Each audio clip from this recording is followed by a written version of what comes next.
bukan hanya tentang siapa yang menang dan siapa yang kalah, tetapi bagaimana keputusan mempengaruhi strategi jangka panjang, hubungan dan keberlanjutan usaha.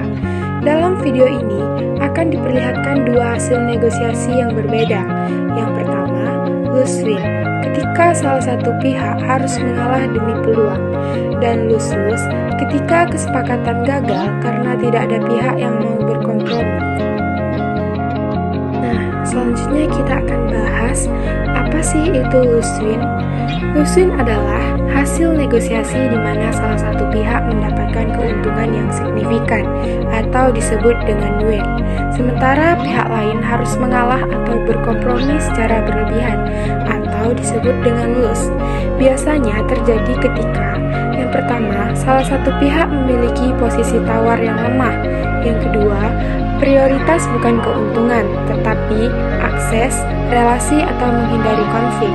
Yang ketiga, pihak yang kalah berpikir lebih baik rugi sekarang daripada kehilangan peluang jangka panjang.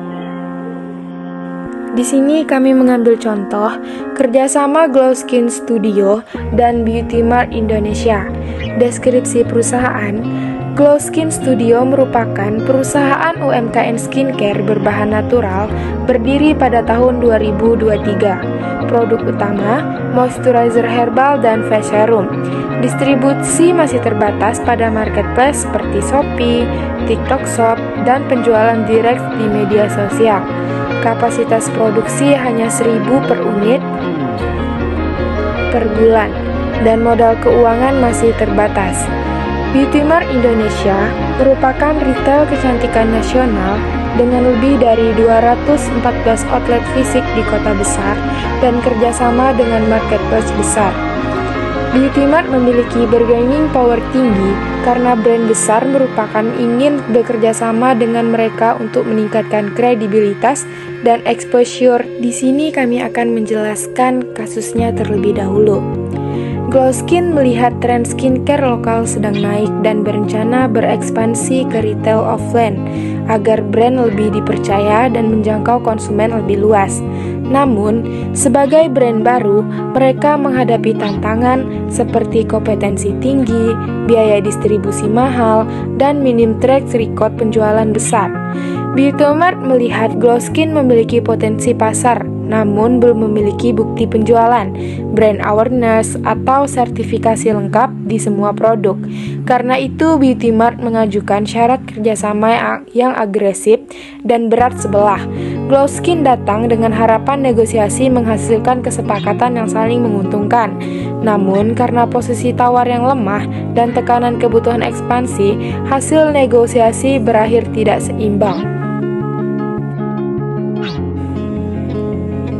Dari kasus tersebut, dapat kita lihat yang dinegosiasikan adalah yang pertama, margin penjualan distributor. Beauty Mart meminta 55%, sedangkan Glow Skin menawarkan 48%. Listing fee disepakati sebesar 10%. Model distribusi, Beauty Mart mengusulkan consignment, sedangkan Glow Skin awalnya ingin wholesale. Yang keempat, sistem pembayaran. Beauty Mart menetapkan pembayaran 45 hari setelah produk terjual. Strategi negosiasi, Glow Skin strateginya accommodation atau yielding, tujuannya untuk mendapatkan exposure retail meskipun harus mengorbankan margin. Sedangkan Beauty Mart strateginya itu kompetitif atau hard bargaining, tujuannya untuk mengamankan keuntungan maksimal dan kontrol. Selanjutnya tujuan dan hasil, yaitu lose-win. Glow Skin di sini berada di lose, yaitu menyetujui syarat berat demi mendapatkan akses retail besar, resiko penurunan profit cash flow. Sedangkan Beauty Mart memiliki posisi win, mendapatkan produk murah dengan kontrol kuat dan resikonya lebih rendah. Selanjutnya mari kita simak contoh kasus kerjasama antara Beauty Mart dan Glow Skin, di mana Risma Gusrida Melati berperan sebagai Beauty Mart Indonesia, sedangkan Maya Fariswari berperan sebagai Glow Skin Studio. Permisi. Ya,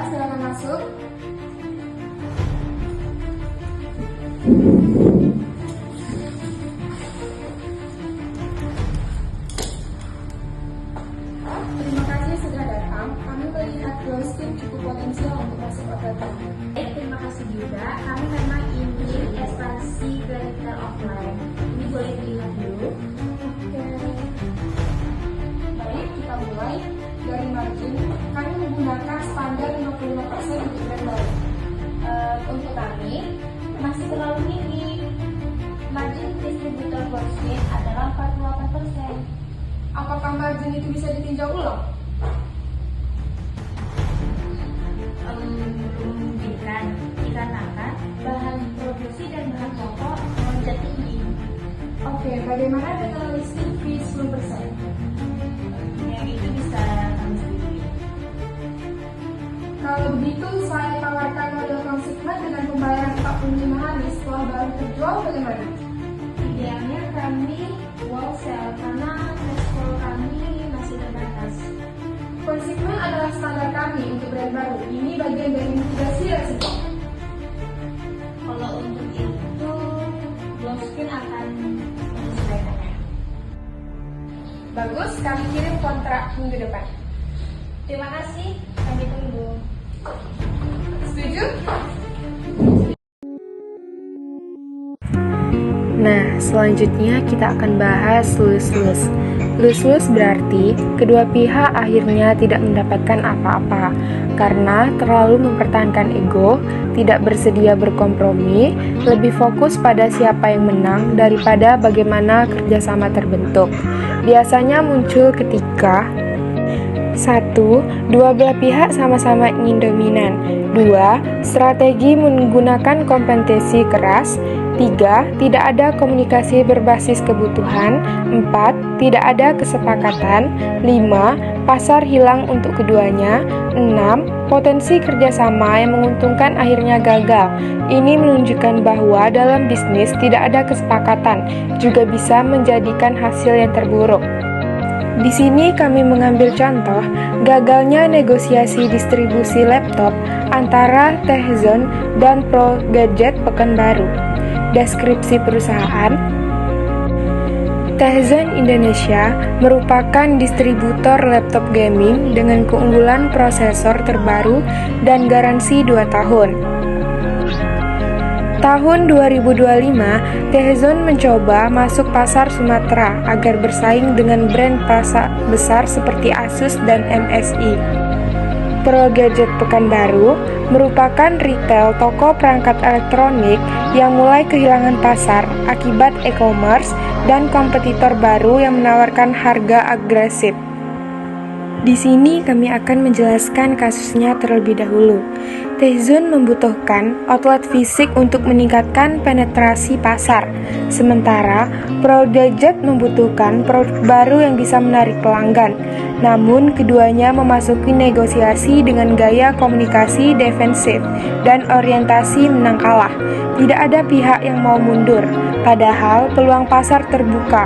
Negosiasi gagal bukan karena tidak ada kesepakatan yang mungkin, tapi karena ego minim kompromi dan tidak adanya orientasi kolaborasi.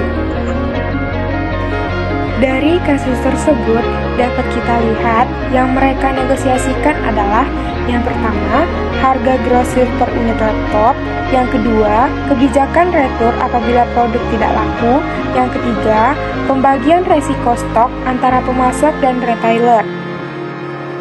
Strategi negosiasi yang digunakan, kedua pihak menggunakan hard bargaining atau kompetitif strategi. Tidak ada pihak yang mau menurunkan tuntutan atau memberikan konsesi. Sehingga tujuan dan hasilnya, tujuan Tehzon menjaga harga premium dan kebijakan retur tetap ketat, sedangkan tujuan Pro Gadget mendapatkan harga lebih rendah dan jaminan retur penuh agar resiko lebih kecil.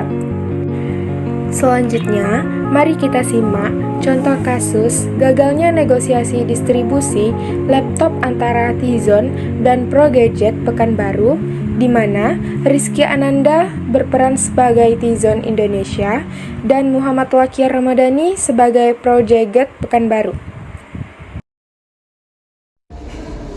Action. Kami tawarkan laptop terbaru, laptop gaming harga grosir 11.500.000. Itu terlalu tinggi untuk harga pasar terbaru. Harga sudah sesuai performa dan demand. Kami tidak butuh harga maksimal 10 juta. Tidak bisa, margin kami tidak cukup. Kalau begitu kami perlu retur 100% jika barang tidak laku. Kebijakan retur kami 20% untuk unit cacat. Risiko tetap di pihak kami. Produk kami premium, itu standar kami. Konsumen di sini sensitif harga, jadi sulit dijual. Kami yakin pasar akan menerimanya. Data nasional belum tentu cocok di film baru. Kami tidak bisa turunkan harga atau merubah kebijakan retur. Supplier lain lebih fleksibel. Kami tidak bisa bertahan untuk fleksibilitas. Tanpa kompromi, sulit digantikan. Kalau begitu, mungkin ini belum waktunya. Baik, berarti kerjasama tidak terjadi. Oke, negosiasi selesai. Terima kasih.